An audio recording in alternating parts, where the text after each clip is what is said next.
Hello beautiful people, as you have seen the title of the video, so let's start our day.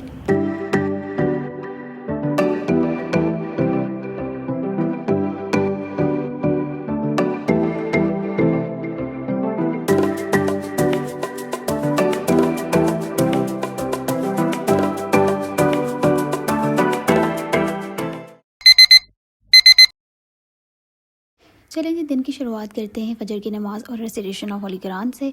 तो यहाँ पे voice over कर रही हूँ क्योंकि मेरी रूममेट सो रही थी, तो मैं शोर नहीं करना चाहती थी ताकि वो डिस्टर्ब ना हो।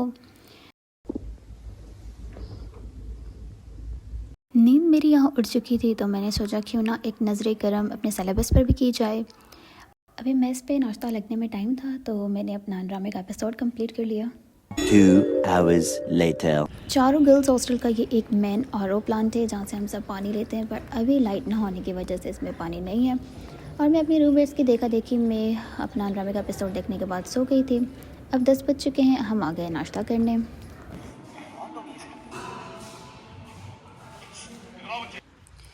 दिन की शुरुआत आज कुछ ऐसी हुई है कि लाइट भी नहीं है और थोड़ा सा जो पानी बचा है वो भी जाने वाला है, पर अब मैनेज तो करना पड़ेगा, हॉस्टल है। अब होता ऐसा है हॉस्टल में कि 3 रूममेट्स होती हैं और तीनों को टर्न वाइज जो है क्लीन करना पड़ता है रूम। तो आज संडे है और आज मेरा टर्न है रूम को क्लीन करने का। तो मैंने सोचा पहले अपनी टेबल को क्लीन कर लूँ मैं, फिर जो है हम रूम की सफाई करेंगे। Okay. तो ये टेबल हो गई मेरी क्लीन और ये मेरी हरकतें चेक करें। हिस्टोरिकल ड्रामास मुझे बहुत पसंद है, तो वो देखने के बाद मैं इस तरह की हरकतें करती रहती हूँ। ये मैंने छोटी सी चिट्स बनाई है, मतलब चिट्ठियाँ टाइप, और मैंने पता नहीं लिखा अंदर कुछ भी नहीं है, पर एवं ही बस बना ली। तो फाइनली सफाई हो चुकी है रूम की, मैंने बेडशीट चेंज कर दी है, टेबल भी क्लीन हो गई है मेरी। और अभी मैं लगी हूँ अपनी शूज़ की लेसेस टाई करने, जो कि मुझे नहीं आती। अब देखते हैं शू में लेसेस में डाल सकती हूँ या नहीं, या यूट्यूब का सहारा लेना पड़ेगा। गाइस कमेंट्स में बताएं ये काम कैसे चले कमेंट्स में बताएं कि कैसे डलती है। ये फाइनली ये मैंने कर लिया। और गाइस ये बताइए ये सूढ़े लग रहे हैं कि नहीं। और एक बात बतानी थी आपको, कल हमारा कप हो गया है और सिंक एरिया से धुआं हुआ है, इसमें OPTCL लिखा हुआ था। किसी को मिले तो इसको बताइएगा, कल से रोए जा रही है। कमेंट्स में बताना प्लीज। और हमारी बहुत सारी अभी सफाई रहती है, कोई आए हेल्प करने तो आ सकता है। और यहाँ पे हमें चारपाइयाँ दी जाती हैं, कोई भी ये एक्सपेक्ट ना करके आए कि उनको बेड्स दिए जाएंगे। अभी कपड़े रहते हैं मेरे धोने के लिए, वो मैं वॉश कर लेती हूँ। मैं बहुत अच्छी तरीके से कपड़े धोता हूँ, इसको बिल्कुल नहीं आता। और ये हमारी बैचमेट्स का रूम है। उसकी फोन से परेशान है, कभी भी कहीं से निकल आती है, फोन नहीं खेला। अच्छा, ये हमारे बैचमेट्स का रूम है जो हमेशा सोती रहती हैं।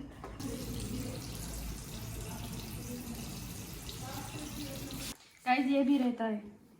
तो ये सारे चालान हैं जो हम यूनिवर्सिटी को अभी तक पे कर चुके हैं। छुपाओ डिटेल्स नहीं दिखाओ। आज मेरी रूममेट्स अपनी डीप क्लीन कर रही हैं रूम को। चलो गाइस इसमें सवेरा के फोटो है, आप देखेंगे। बस ये पर्सनल हो रहा है, उठो। चलें जी, रूम भी क्लीन हो गया, कपड़े भी वॉश हो गए और बर्तन भी क्लीन हो गए। और अभी तक लाइट नहीं आई है, क्योंकि लाइट आएगी पानी गर्म होगा इलेक्ट्रिक गीज़र से। एंड फॉर गॉड से गर्ल्स जो भी हॉस्टल में रहती हैं, हॉस्टल को अपना घर समझा करें। घर क्या होता है? जहाँ पे हम रहते हैं, जिस जगह को हम अपना समझते हैं, तो उसको हम क्लीन रखते हैं ना। तो हॉस्टल को भी अपना घर समझा करो यार, क्लीन रखा करो इसको। और इसके अलावा ये मेरी फेवरेट जगह है हॉस्टल में, अपने फ्लोर पर। जब भी मुझे अकेलापन चाहिए होता है, कुछ पढ़ना होता है या रहना होता है अकेले, तो मैं यहाँ पे आके बैठ जाती हूँ। और मैं अभी पढ़ने लगी हूँ ये बुक 40 रूल्स ऑफ लव। ये मैंने काफ़ी टाइम पहले स्टार्ट किया था बुक को, 1-2 चैप्टर्स पढ़ के मैंने इसको छोड़ दिया था, क्योंकि पता नहीं मेरा इंटरेस्ट ख़त्म हो रहा था इसमें से। और अब मैंने इसको दोबारा स्टार्ट किया है। दरमियान में मैंने हालिम स्टार्ट कर लिया था, हालिम को मैंने ख़त्म करके उसका फर्स्ट पार्ट मैंने ख़त्म कर लिया। अब मैंने इसको स्टार्ट किया है। So much later that the old narrator got tired of waiting and they had to hire a new one. It's been 3 hours में वेट कर रही हूँ लाइट का, पर लाइट लेके आने का नाम ही नहीं ले रही। और मैं बोर भी हो चुकी हूँ अब बुक से। अब लगता है अपने सिलेबस के बुक्स ही पढ़ने पड़ेंगे। और वैसे भी मैंने 1 वीक छुट्टी की थी, तो उसको भी कवर करना है सिलेबस को, तो बस अपने सिलेबस की बुक से ले आते हैं। चलो भाई। वैसे अक्सर लाइट होती है, अक्सर क्या मतलब होती है हमेशा। और जिस दिन मैंने व्लॉग बनाने का सोचा और मैंने सोचा कि आज हॉस्टल लाइफ दिखा देती हूँ, क्योंकि स्टूडेंट्स काफ़ी पूछ रहे थे कि हॉस्टल लाइफ के बारे में, बहुत क्यूरियस थे, तो उसी दिन पे लाइट चली गई है यार। चलो ये भी देख लो। चलें जी, लंच भी ले लिया है पर अभी तक लाइट नहीं आई है। आज लाइट की वजह से इतना परेशान इसलिए हुए हैं क्योंकि पीने का पानी भी ख़त्म हो गया है हमारा, और सुबह से इसीलिए वेट करें हम लाइट का कि लाइट आए और प्लांट में पानी आ जाए। फाइनली लाइट आ चुकी है, पर मैं गीज़र का वेट नहीं कर रही क्योंकि मुझे ज़रूर के लिए लेट हो रही है, तो मैं इस रॉड पे ही गर्म कर लेती हूँ पानी। जब तक ये पानी गर्म हो तब तक मैं लंच कर लेती हूँ। लंच करते करते मुझे याद आया कि मुझे ऑयलिंग भी करनी है, तो ये पूरा कोकोनट ऑयल मेरा फ्रीज़ हो चुका है, इसको मैं धूप पर रख देती हूँ मेल्ट होने के लिए, तब तक मैं अपना लंच ख़त्म कर लूँ।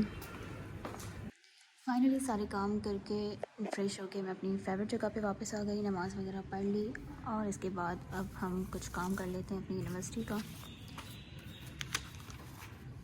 कुछ नोट्स देते हैं वो मैं बना लेती हूँ। चलिए पढ़ते पढ़ते और लोगों के स्ट्रीक्स देखते देखते असर का टाइम हो गया। व्लॉग बनाने का सोचा है, वैसे वैसे आज हमारी ख्वारी हो रही है। आज हम बाहर गए रहे 4 ATMs हम घूमे हैं, पर किसी में हमारा काम नहीं हुआ है। ATM का काम नहीं हुआ तो मतलब कोई काम नहीं होना। ये अफसोस ऐसे करिए जैसे इसका कुछ गया ही नहीं है। ATM का काम तो नहीं हुआ, पर चाय तो पी लें। ये अंकल सामने चाय बना रहे हैं। तो ये थी मेरी हॉस्टल की लाइफ, पूरा दिन जो हम हॉस्टल में गुजारा है आज। काफ़ी स्टूडेंट्स को क्यूरियोसिटी थी कि गर्ल्स की हॉस्टल लाइफ कैसी होती है, आप हमें हॉस्टल के बारे में कुछ बताएं, किस तरह रहती हैं आप, क्या क्या करती हैं। तो ये सब चीज़ें जो हम करते हैं, और काफ़ी स्टूडेंट्स कहते हैं कि हॉस्टल लाइफ डिफ़िकल्ट होती है। सो काइंड ऑफ डिफ़िकल्ट इस सेंस में होती है कि आपको हर चीज़ खुद करनी पड़ती है। एक टाइम होता है जब आप घर में होते हैं, आपके साथ आपके पेरेंट्स होते हैं, फैमिली होती है, मामा देख रही होती हैं काम, आपके बाबा देख रहे होते हैं, पर जब हम सब कुछ छोड़ के घर को, फैमिली को, हॉस्टल में आ जाते हैं तो यहाँ पे हर चीज़ खुद करनी पड़ती है, खुद देखनी पड़ती है। और मैंने किसी से सुना था कि हॉस्टल की गर्ल्स तेज़ होती हैं, तो हम तेज़ होते नहीं हैं, हमें बनना पड़ता है। मेरी मामा और मेरे बाबा कहते हैं कि जब बाहर निकलो ना, तो जब अकेली लड़की बाहर रहती है अनजान लोगों के दरमियान, तो 2 आंखें नहीं 4 आंखें करके रहना पड़ता है। इसका मतलब ये होता है कि आपको चालाक बनना पड़ता है थोड़ा बहुत, कि आप खुद को संभाल सको, बाहर में कुछ अनजान लोगों के बीच में रह सको। तो काफ़ी चीज़ें पता नहीं होती हैं, बाहर निकलने के बाद पता लगती हैं कि खैर वो तो एक्सपीरियंस से ही पता चलती हैं। और काफ़ी गर्ल्स मुझसे पूछ रही थी अब हॉस्टल लाइफ के बारे में कुछ टिप्स दें, किस तरह रहना है, क्या करना है, किससे बना के रखनी है, किससे नहीं रखनी। तो यार ये आप लोगों को डिसाइड करना है कि किससे आपको बना के रखनी है और किससे नहीं, क्योंकि आपको पता है आप किसके साथ रहते हो। तो गिव एंड टेक का ज़माना है, जो आपके साथ अच्छा है आप इसके साथ अच्छा, और ऑब्वियसली जो बुरा कर रहा है उसके साथ बुरा करने से बेहतर है साइड हो जाओ, क्योंकि personally I am not a revenge person. मैं ऐसी बंदी हूँ कि मैं माफ़ कर देती हूँ और मूव ऑन कर जाती हूँ। तो वैसे सही भी यही है, क्योंकि आप आग से आग को नहीं बुझा सकते। तो हॉस्टल के रूल्स और रेगुलेशंस की बात करूँ तो पासेस का सिस्टम होता है, परमिशंस लेनी पड़ती हैं कहीं भी जाने के लिए। आज अगर हम ATM गए हैं तो उसके लिए भी हमें परमिशन लेनी पड़ी है, हमारे घर पर कॉल्स गई हैं, उनसे बात की गई है, और उसके बाद हमें पासेस मिले हैं। हमने बायोमेट्रिक सिस्टम है वो हमने किया है, और उसके बाद ही हम बाहर जाते हैं।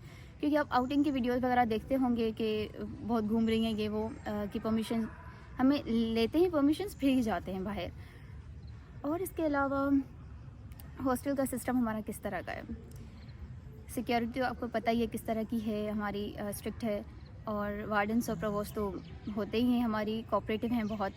और इसके अलावा ये जो इलेक्ट्रिसिटी का आज हमारा मसला हुआ, ये कभी कभार होता है, हमेशा नहीं होता है। हमारे पास 24/7 होती है इलेक्ट्रिसिटी, और पानी वगैरह हर चीज़ होता है, और ये कभी कभार मसले हो जाते हैं, फॉल्ट्स आ जाते हैं लाइंस में। दो जी नीचे गार्डन में चाय पीते पीते आपके साथ बातें की और मगरिब अदा की। इसके बाद मैंने सोचा कुछ पढ़ लूँ, और यार कंसिस्टेंटली कैसे पढ़ लेते हैं लोग 7-8 घंटे, मुझसे तो नहीं होता।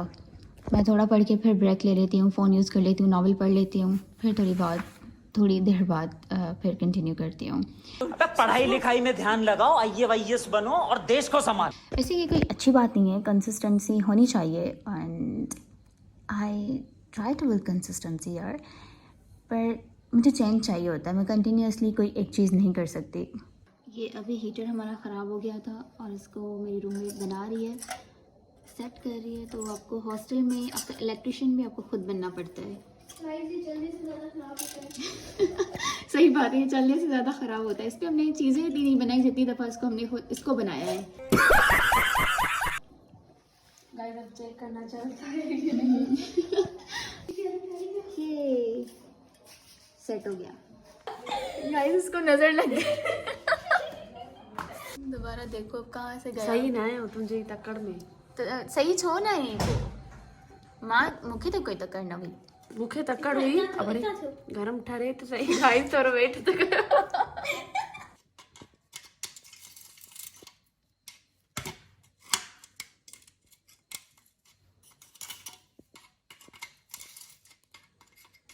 Nice.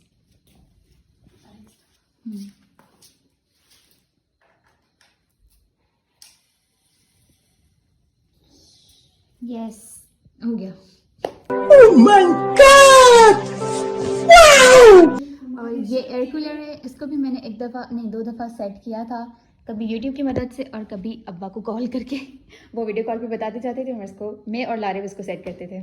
So here our day comes to an end. After praying Isha, don't forget to recite Surah Mulk before going to sleep. So this is how we survive a Sunday in hostel. See you in next video. Allah Hafiz.